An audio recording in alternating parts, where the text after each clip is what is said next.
right, Sports Talker Nation, welcome back once again. It's your host, the G-Man, as we continue with our 2016 team-by-team NFL preview. Today we're going to talk about those Houston Texans, and I have to say, they had one of the best off seasons of any team. Now, what that translates into, only time will tell, but they needed a dramatic offensive overhaul, and they did it. They gave Brock Osweiler a ton of money. I am not convinced that he's the guy, but I think he could be the guy. He has all the tools. If they put him in the right position and don't expect him to win games, I think he has a cannon arm. He's more mobile than you think for being a giant guy like he is, and he's not afraid of the rush. He still makes mistakes. He's still a young guy, but I think he's got a chance to be pretty good. They signed Lamar Miller. Now, Arian Foster was very good for them, but he was very unreliable. He had been hurt a lot recently. You know, he's certainly their best franchise running back of all time, but Lamar Miller is more dynamic and actually provides a lot more in the passing game. Arian Foster caught a lot of passes, but he wasn't exceptionally elusive. Lamar Miller has a chance to go all the way all the time. Their offensive line has improved. Defensively, they were in good shape already.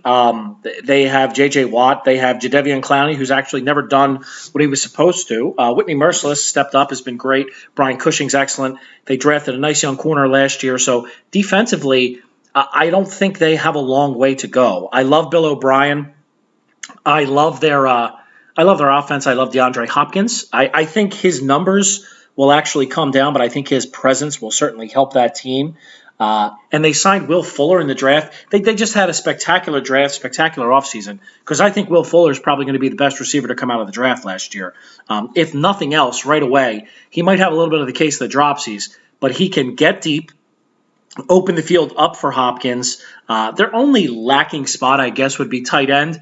But quite frankly, if they use their running backs appropriately and use them as pass receivers in the middle, tight end becomes less important. So, again, offensively, that's what it all hinges on. As usual, most teams, it hinges on Brock Osweiler.